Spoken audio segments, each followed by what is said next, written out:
Faleminderit Ester. Të ndruar të shikues, siç anonçova më herët, do të zhvillojmë bisedë në studio me deputetin e Partisë Demokratike, zotin Arben Ristani. Zoti Ristani, mirë mbrëma, faleminderit që gjithkohon zhvillojmë këtë bisedë së bashku. Mbrëma, kënaqësi të vinë në studion tuaj. Faleminderit. Ju keni dalë sot edhe në një konferencë për shtypjen e selie e Partisë Demokratike, ku rendi dhe siguria keni vënë pra theksin tek rendi dhe siguria në vende të cilat sipas jush, sipas Partisë Demokratike është alarmante. Mos pompohet më shumë dhe kjo ndoshta përcjell një farë paniku? Në fakt janë disa të vërteta që duhen parë në sy dhe duhen thënë.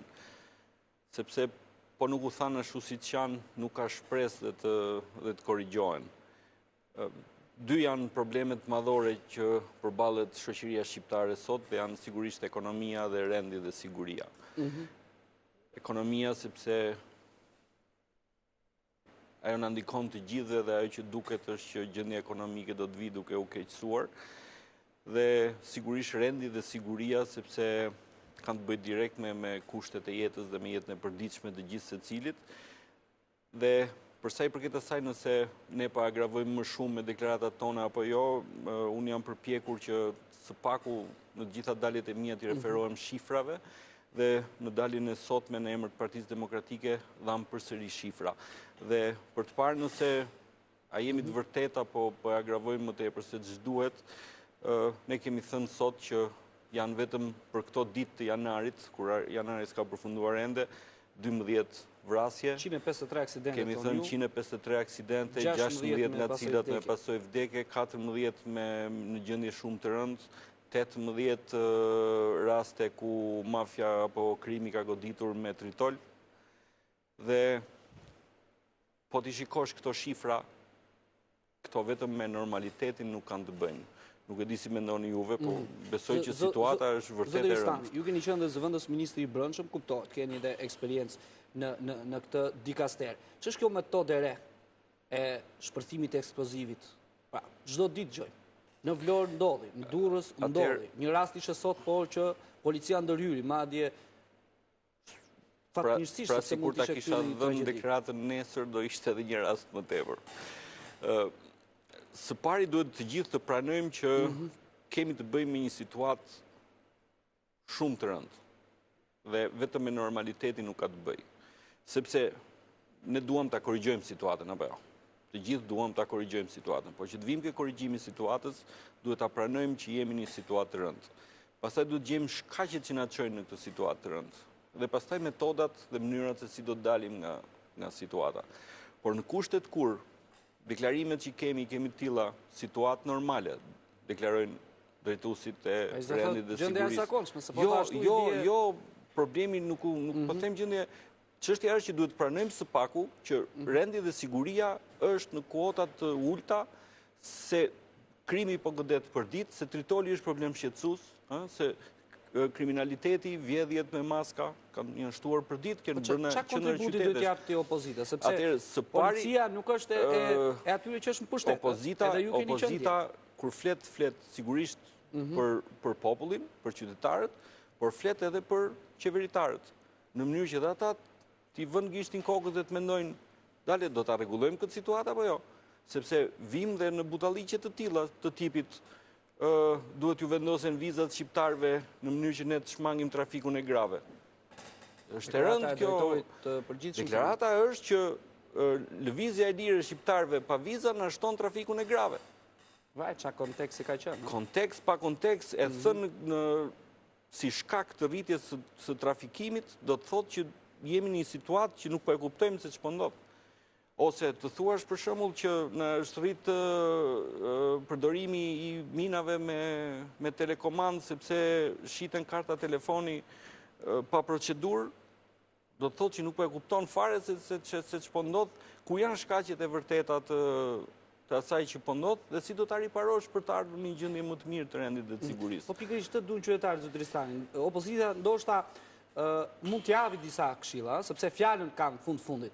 Por çdo ditë duket sikur ka një farë presioni edhe ndaj policisë të shtetit, sepse të bijem, pranaj dhe unë ju thash që të bijem sidomos dakord që jemi në një situatë jo normale dhe pastaj të gjejmë shkaqet dhe të shohim dhe metodat për të arritur ke suksesi. Megjithatë, nuk është e vetmja kjo. Unë mund t'ju numëroj një numër shumë të madh deklaratash dhe të mia personale në emër gjithmonë të Partisë Demokratike, ku kemi renditur dhe shkaqet. Sepse ne kemi thënë që rendi dhe siguria po cënohet sepse po hiqen njerëzit profesionistë nga policia. Po doja kur erdhin pushteti hoqit tani? Të lutem, shikoni rezultatin dhe merruni me shkaqet. Ato lëvizje që bëri PD-ja quan tek ajo situatë e rendit dhe sigurisë në Shqipëri ashtu siç ishte. Pra, juve kujtoni që me të ardhur në pushtet PD-ja goditi bandat, s'mund të thoni që jo. Me të ardhur në pushtet Partia Demokratike ne realizuam heqjen e vizave dhe heqja e vizave ta dini që është absolutisht një nga treguesit dhe elementet kryesorë është që rendi dhe siguria e kufive dhe e vendit ka qenë në ato nivele që ata kanë pranuar që shqiptarët lëvizin të lirë dhe pa viza. Pra, janë të gjitha këto arritje që ne i kishim në atë kohë sepse kishim atë reformë dhe bëm atë reformë që bëm. Sot, pikërisht, ata punonjës policie të trajnuar me të ekspert të fushave, janë goditur brenda natës dhe janë zëvendësuar me njerëz që nuk janë profesionistë. Është bërë dhe një gjë tjetër e keqe, jo vetëm që janë profesionistë ata që kanë ardhur, por janë edhe punonjës partie. Me punonjës partie nuk e mban dot rendin dhe sigurinë në vend. Do njerëz të specializuar, me një ministër i cili nxit hakmarrje dhe pushkatim pa gjyq. Ju e mbani mend deklaratën monstruoze, bravo çuna se e morët hakun. Kjo vetëm me profesionalizmin nuk ka të bëjë. Policia e shtetit ka për detyrë t'i kapi kriminalët dhe t'i çojë para drejtësisë. Është drejtësia ajo që merr hakun. Merr hakun në thonjë, sepse është drejtësia vendos drejtësinë dhe ai që ka bërë krimin paguan për krimin që ka bërë. Nuk është policia. Policia ka për detyrë në këto mbi 100 ditë policia. Sepse është ende ndoshta edhe herë për gjykuar. Mundet absolutisht që të qëmtojmë dhe në një merit. Rritja rrogës së policëve. Kemi shumë e drejtë dhe shumë e mirë. Absolutisht dakord. Është diçka pozitive. Kemi mbledhjen e gjobave të cilat gjithë i dim. Jo, ke gjobat e pra. Këtu do të debatojmë pra. Gjithsesi e shikoni që kur edhe ju kur mendoni për të gjetur një të mirë, shiko, unë jam gjithmonë fakt në teorinë. Unë jam gjithmonë me teorinë e peshores. Peshorja ka dy krah. Në peshore do të vendosim dhe të mirat dhe të këqijat. Nuk mund të ketë vetëm një anë. Ka gjithmonë dhe anë pozitive, ka dhe anë negative. Por, anë ka peshon më shumë, do t'japim dhe vlerësimin. Po peshoj e keqja më shumë, do themi që është e keqe. Po peshon të e mira më shumë, do thoshim që është e mirë. Por jemi në kushtet kur njërin krah peshore se kemi plot dhe në krahun tjetër kemi 2 gram. Dhe s'mund të referohemi 2 gramshit kur kemi kilogramët nga krahu tjetër të cilat na peshojnë në drejtim të keqes. Dhe kjo e keqe po ndikon jetët e gjithë secilit dhe duhet me domosdo ta shohim, ta pranojmë që po ndodh dhe të gjejmë shkaqet pse po ndodh dhe o burra ta rregullojmë sa më shpejt. Ma përgjithësi për shembull mazhoranca e dieshme e Partisë Demokratike sot që është në opozitë, sepse 100 ca ditë kanë kaluar. Dhe ajo policia është, vetëm ka ndryshuar drejtuesi. Në fakt kemi të bëjmë me një gjë që nuk është fare ajo polici. E ka ndryshuar totalisht të gjithën. Si janë hequr gjithë policët e Shqipërisë, drejtuesit besoj. Absolutisht e gjithë kupola drejtuese, po drejtimin varet si ja jep. Varet si ja jep. Po ti vësh dhe ti çosh në drejtimin e gabuar, po ta çosh policin që të bëj punën e tatimorëve, po ta çosh policin që të bëj punën e doganierëve, po ta çosh policin në drejtim të gabuar, pra dhe jo atë të punoj për të vendosur rendin dhe sigurinë, detyrimisht që ju sot keni përmendur në deklaratën tuaj, në fillim kësaj jave jeni shprehur ju, në Greqi u kap 1 ton drogë shqiptare. Mos harrojmë se droga që kalon jashtë kufive, nga Shqipëria, Lazarati, suprek as kur ishe PD-ja në pushtet në 8 vjetër. Unë do doja që bisedën ta orientonim drejt edhe njërë këtij fakti, sepse nuk peshon më shumë, ose nuk i lehtëson këta më shumë fakti që mund të ketë pas PD-ja në i gabim. Unë prapë them që me teorinë e peshores do të gjykojmë edhe Partitë Demokratike. Edhe në kohën e Partisë Demokratike ka pas të mira, ka pas dhe të këqija. Dakor? sigurisht që unë mendoj që i peshojnë shumë më tepër të mirat, sepse të tilla kanë qenë.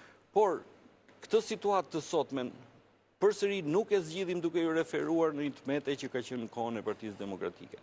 Jemi këtu ku jemi. Unë po ju them që është shtuar shumë kapja e drograve nga policit fshinje, nga policit italiane apo greke, që do të thotë që policia shqiptare e lejon që të kaloj nga territori shqiptar. Fakti që kapi më shumë në atë kohë dhe më pak tani tregon që policia ka qenë më efektshme në punën e saj, më e përgjegjshme në punën e saj, më e mirë organizuar dhe më e mirë drejtuar në kohën e Partisë Demokratike dhe rezultati është ky. Atëherë ka pas më shumë të kapur brenda vendit se sa jashtë, dhe sot është kthyer në të kundërt, që tregon që i hikën del nga policia jonë. I hikën nga pavësia, apo i hikën sepse bashkëpunon. Kjo është një gjë që duhet ta hetojmë më tutje. Por fakti është që po kapet nga policit fshinje. Jesi, zoti Ristani, duket sikur e gjithë beteja e Partisë Demokratike ka etiketuar ministrin e brendshëm, pra Sajmir Tahiri. Më kujtohet para zgjedhjeve ku e gjithë opozita e djeshme, që është maxhoranca e sotme nga Fjanë për Person, etiketonte zotin Noka. Po ta shohim nga një kënd vështrim. Çdo deklaratë që bën Tahiri si ministri i brendshëm vjen reagimi. Në fakt ka edhe një herë se për t'u kthyer atje ku e nisëm, dy janë problemet kryesore sot. Ekonomia dhe rendi dhe siguria. Dhe prandaj dhe pjesa më e madhe edhe sigurisht që kanë lidhje me njëra tjetrën, edhe njërë nuk justifikon gjën, se kjo historia që dhe ne kemi pjesën tonë, do vazhdoj sa do vazhdoj dhe i muaj, dhe 2 dhe 3. Do vazhdoj një vit, 2 vjet. Po një vit, po pastaj s'do ketë më. Pastaj në qoftë se kjo qeveri për 2 vjet s'ka sukses, atëherë nuk keni drejt. Të shikojmë se si duket koha, se populli thotë që koha e mirë duket 100 vjet, apo jo. Po ta shohim se si po duket prognoza. Jo, s'është gjë e madhe, po unë besoj që 18 raste dinamiti brenda muajit janë gjë e madhe, apo jo. 12 të vdekur brenda muajit janë gjë e madhe, apo jo? 153 aksidente, 16 të vdekur brenda 25 ditëve të janarit janë gjë e madhe, apo jo? Atëherë në rast se këto janë gjë e madhe, a do të ishte normale që një drejtues i përgjegjshëm i shtetit të thoshte që o zotëri, kjo është gjendje alarmante, preokupante, ne duhet gjejmë masat, ne duhet bashkëpunojmë për të gjetur shkaqet, për të gjetur mënyrën se si mund dalim nga kjo situatë. Pa të dalësh edhe të krekosesh dhe tutje që situata është normale. Të thotë që për mua vetëm përgjegjësi s'ke dhe nuk lë shpresë që nesër ti do të jesh më mirë. Kjo është po shohim, kemi rastin e Vlorës, është goditur kreu i komunës, të komunës Qëndër në Vlorë në një atentat, kemi rastin e një biznesmeni në Durrës, sulmi ndaj kreut komunës, duke qenë se ai është edhe i përfaqësuesi i Partisë Demokratike. Ndoshta janë raste cilat janë të akumuluara dhe nisën pikërisht tani me ndryshimet të shteteve. Sigurisht që krimi gjen kohën, gjen mundësitë, gjen terrenin për të bërë veprimtarinë e vet. Sigurisht që kjo situatë e favorizon terrenin për krim. E favorizon sepse ka shumë presion në shoqërinë shqiptare. Po të shikoni, i gjithë fjalori i pushtetarëve të sotëm është keq. Nga ana tjetër, bam tritol në njërin krah qeveria, bam krimi nga ana tjetër.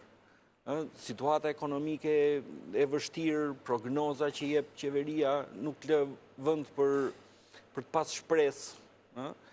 Dhe gjitha kjo sigurisht që shton vjedhjet, shton grabitjet. Nga ana tjetër, mungesa e informacionit tek policia, mungesa e organizimit tek policia, bën që krimi sigurisht që të gjetë terren për të dalë dhe për të lullëzuar. Okej, do të shkojmë vetëm në një ndërprerje shumë të shkurtër publicitare, zoti Ristani. Qëndroni me ne të nderuar shikues, jemi në bisedë me zotin Arben Ristani.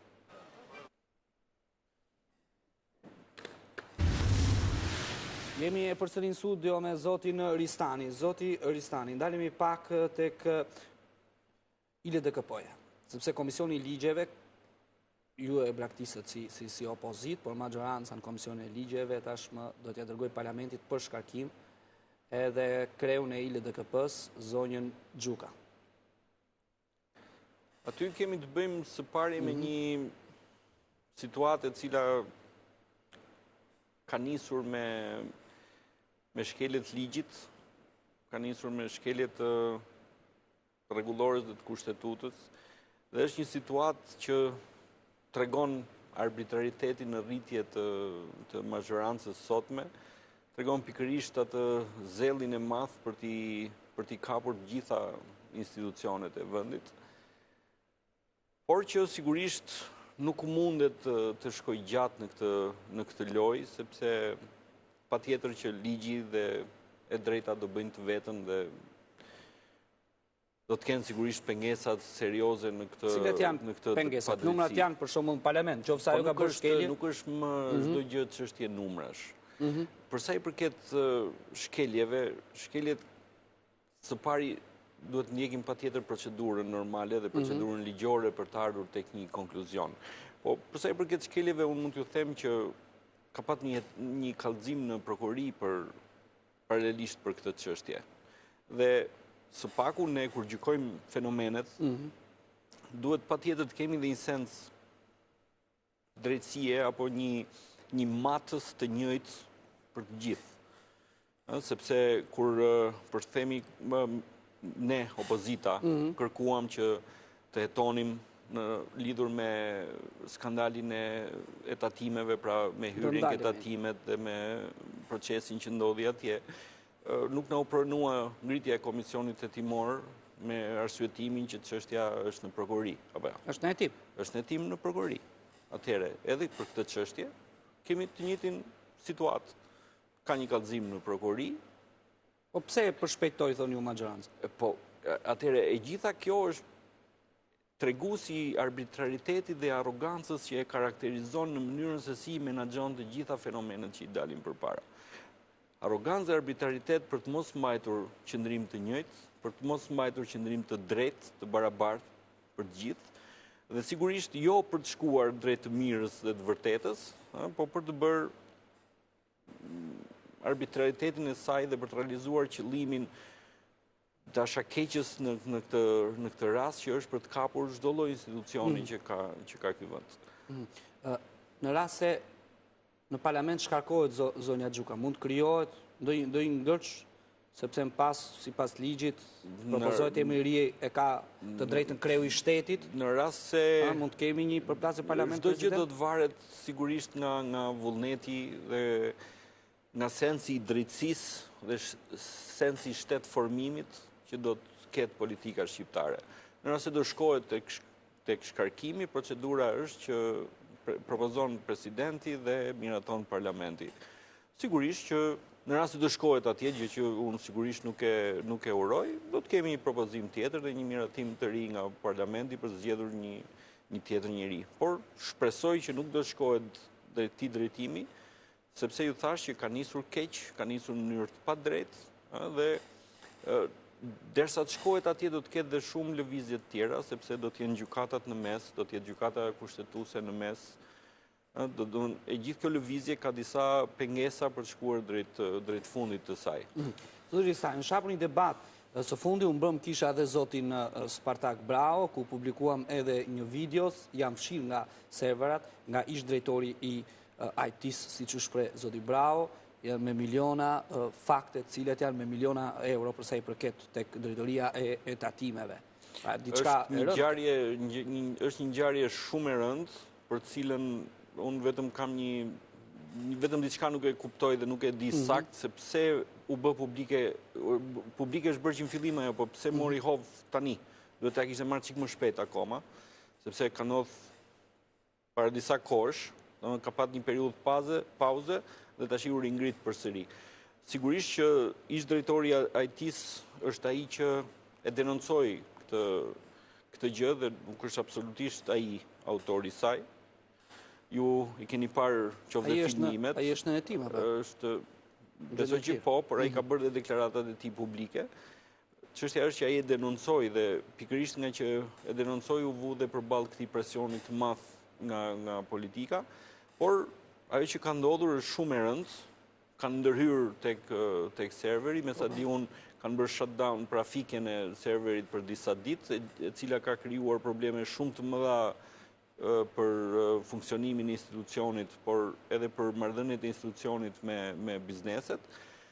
është një ngjarje që duhet hetuar, ajo që pam edhe nga videot... Po të shojmë videon, këtu janë 3 persona, 2 persona të pa autorizuar, të shoqëruar dhe nga Spartak Brau, që kanë hyrë atje.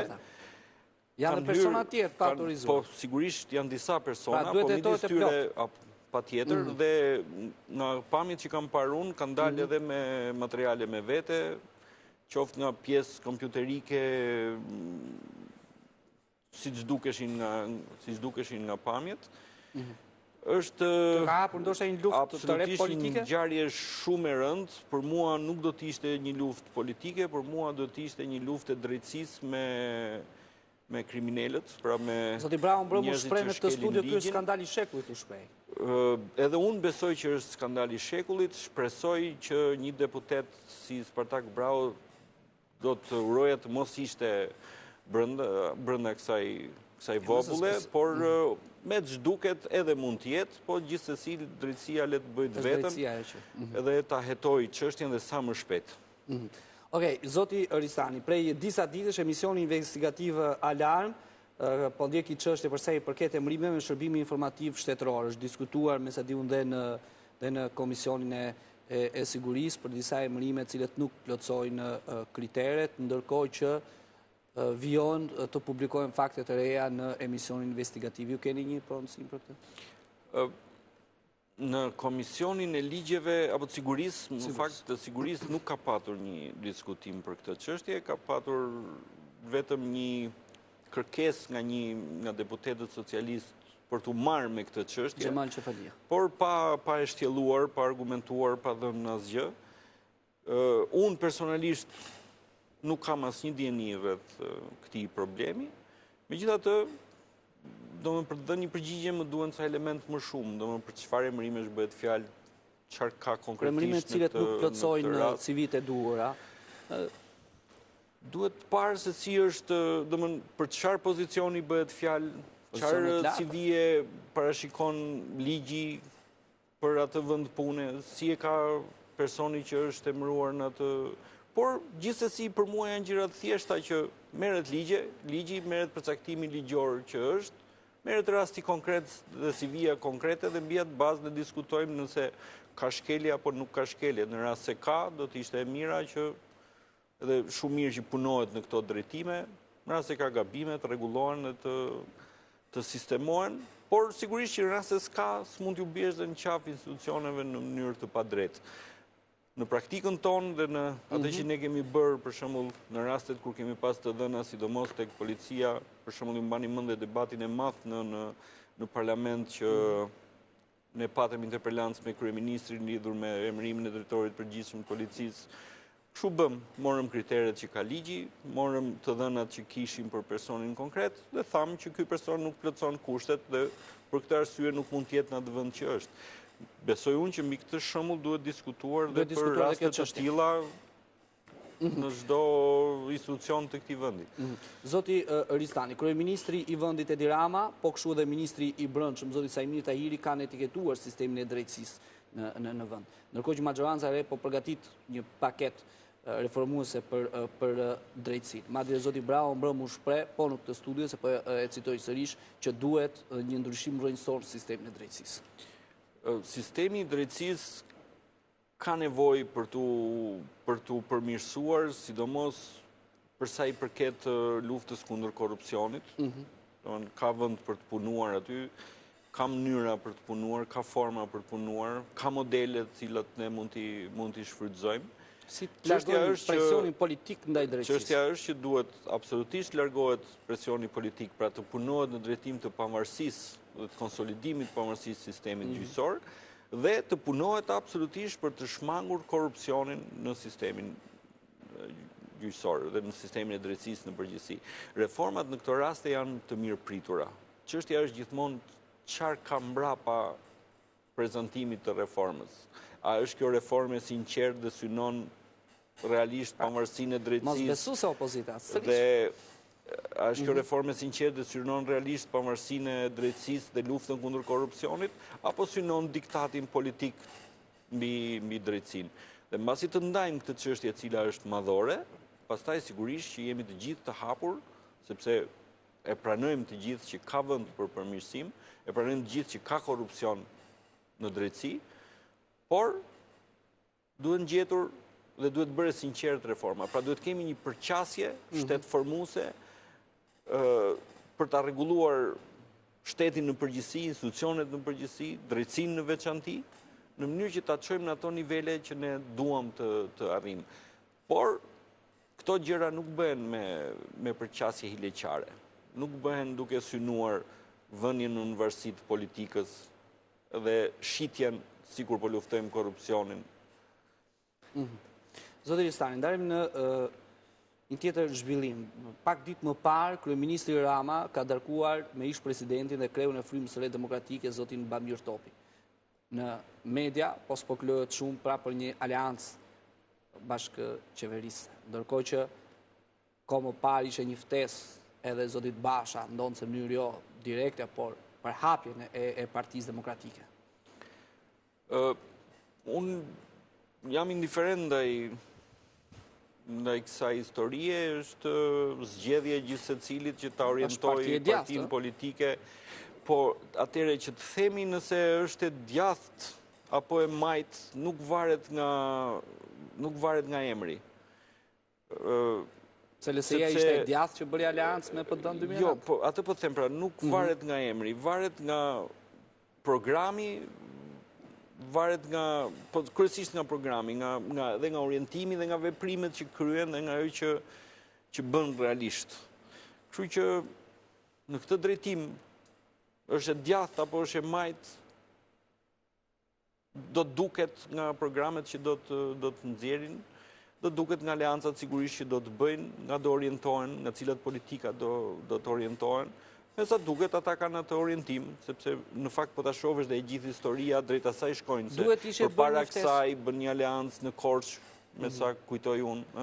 Përpara asaj ka pas veprime diçka në KQZ që nuk u çregjistrua. Përpara asaj ka pas veprime të tjera, shiko, pavarësisht teknikaliteteve, ndodhi diçka në KQZ apo ndodhi diçka atje apo këtje, janë veprime në vazhdimsi që tregojnë se ku po orientohet dhe ku po shkon një forcë politike të caktuar. Megjithatë unë jam indiferent për këtë pjesë dhe besoj unë që pak rëndësi ka. Gjërat do të duken më tutje, më qartë, më mirë, do të kemi kohë për t'i parë dhe për t'i diskutuar. Zoti Ristani, dhe pse ka pak muaj në krye të Partisë Demokratike, zoti Basha, pavarësisht deklaratave mediatike për hapjen e partisë, duhet i kishte bërë një ftesë publike zoti Topi, që është partia e djathtë, është Fryma e Demokratike, apo edhe sepse forcat e tjera, Partia Republikane është pjesë e opozitës apo dhe parti tjera.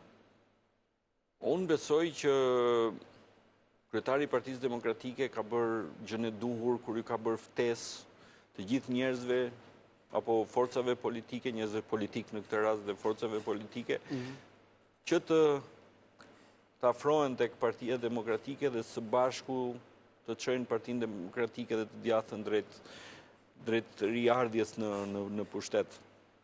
Ftesa ka qenë e hapur, nuk ka qenë nominative për askënd. Kur e zoti Toka që s'kan pasur ndonjë ftesë apo komunikim zyrtar. Atëherë me sa di unë, kryetari i Partisë Demokratike ka bërë ftesë për çdo kënd që e ndjen veten afër të djathtës dhe Partisë Demokratike për t'u bashkuar në këtë rrugë.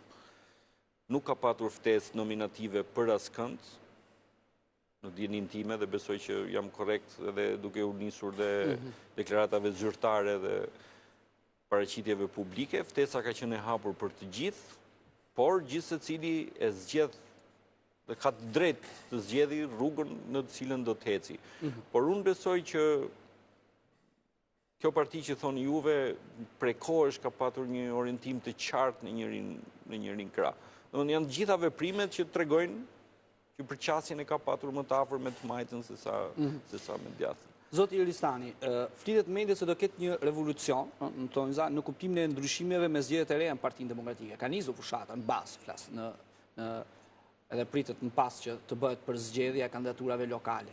Unë besoj që do të ketë një ndryshim të qëndrueshëm në Partinë Demokratike. 70% ndoshta apo nuk them dot në përqindje. Partia Demokratike ka shumë nevojë që sigurisht të rinovohet, të rifreskohet dhe të bëhet gati për pushtetin e ardhshëm. Në këtë kuadër ka nisur një veprimtari në bazën e partisë, lidhur me regjistrimin e antarësisë, me modernizimin e strukturave në bazë të partisë, që në mënyrë që ne të kemi një regjistrim modern të antarësisë të partisë, një seleksionim, sepse sigurisht ka dhe lëvizje, ka njerëz që kanë qenë, që kanë ikur, ka të rinj që kanë ardhur. Pra, duhet, përpara se filloj dhe procesi i votimit dhe ngritjes së strukturave të reja, të bëhet, identifikohet baza, regjistri i antarësisë së Partisë Demokratike. Kjo do të jetë do të marrë një periudhë me sa di unë deri nga mesi i shkurtit. Më pas, masi të mbaroj, do të filloj sigurisht zgjedhja nga baza e partisë për të ardhur tek kongresi dhe tek organet e tjera drejtuese të Partisë Demokratike. Do të ketë kryesi apo ende s'është diskutuar, sepse ne do teza që duhet të ketë kryesi? Nuk ka një diskutim akoma të hapur rreth se këto do të kenë të bëjnë pastaj me ndryshimet në statut. Nuk është hapur ky diskutim në raport me ndryshimet në statutin e partisë, por unë besoj që për sa i përket statutit nuk pres që të ketë ndryshime thelbësore. Thelbësoria që do të ndodhi do të jetë pikërisht edhe një riorganizimi nga baza deri në qendër i Partisë Demokratike për të bërë të mundur, ju thash, një rifreskim, një zmadhim të antarësisë së Partisë Demokratike dhe sigurisht për të patë një Parti Demokratike tashmë 2014, pra të re, të rifreskuar, të gjallëruar, për t'ju përgjigjur sfidave që ka përpara. Me zgjedhjen e strukturave të reja, që do të thotë, siç ka qenë, posti në kryetarit partisë automatikisht i përket kreut grupit parlamentar? Kjo ka qenë një zgjidhje që e kishte Partia Demokratike. Këto janë gjëra që unë besoj që mund të diskutohen, mund dhe të ndryshohen, mund të lëmë ashtu, mund mos të lëmë ashtu, po do të ketë, jemi në një proces të diskutimit në raport me këto gjëra. Do të ketë, ndoshta, do të shkojmë dhe në ndryshime në statut, por ju thash që duhet bërë përpara, duhet marrë procesi me radhë. Do të ecim deri sa të vemi deri aty. Në media, apo dhe politikanë mendojnë që kreu real i Partisë Demokratike është Zoti Berisha. Ndikimi që ai ka. Ka dy rryma, nuk po them tre, po dy rryma brenda PD-s, një rrymë Berishës dhe një rrymë Bashës, e prureve të reja e kanë fjalën. Si pari duhet të ndajmë një gjë. Partia Demokratike është një institucion. Duke qenë një institucion, në mënyrë institucionale ka kryetarin e zgjedhur nga votimet në Partinë Demokratike, që është zoti Lulzim Basha. Kjo është absolutisht e pa diskutueshme, se ndryshe nuk do të kishim një parti institucionale. A ka ndikim zoti Berisha tek Partia Demokratike? Sigurisht që ka. Është lideri i saj historik, është themeluesi i saj, është udhëheqësi i saj për gjithë këto vite. Jemi absolutisht, ka qenë frymëzuesi ynë. Sfida e strukturave të reja është zgjedhjet të reja, se po qëndruan po prap ata që ishin në 8 vjet. Çështja është që neve mund të bëjmë gjëra të reja, mund të bëjmë gjëra të mira, por jemi të lumtur që babain e kemi në shtëpi. Po ndonjëherë babai është dhe i rrezikshëm. Jo, sepse duhet t'ja dëgjojmë fjalën, duhet t'ja shumë mirë që kemi mundësinë t'i marrim eksperiencën e mirë. Dhe, sigurisht, kemi gjithë të drejtën pjesa tjetër. Nuk e dëmton? Protagonizmin e zotit Berisha, influencën edhe tek partia? Ka një gjë. Pjesa e re, sigurisht që do kohën e vetë të rritet, të ngrihet, të perfeksionohet, të aftësohet për t'ju përgjigjur sfidave. Dhe ajo që unë mund të them është që ne ecim normalisht me kryetarin që kemi, funksionojmë normalisht si parti me kryetarin që kemi, ka të gjithë autoritetin dhe mundësinë që ta çojë Partinë Demokratike dhe ta udhëheqë dhe ta çojë përpara, dhe unë besoj, dhe si unë dhe të tjerët, jemi të lumtur dhe ndjehemi shumë mirë që udhëheqësin historik e kemi pranë dhe kemi mundësi t'i marrim dhe i mendje për t'i bërë gjërat ashtu siç duhet. Zoti Risani, unë ju falenderoj shumë që gjetët kohën dhe zhvilluan këtë bisedë në studio. Faleminderit. Faleminderit juve.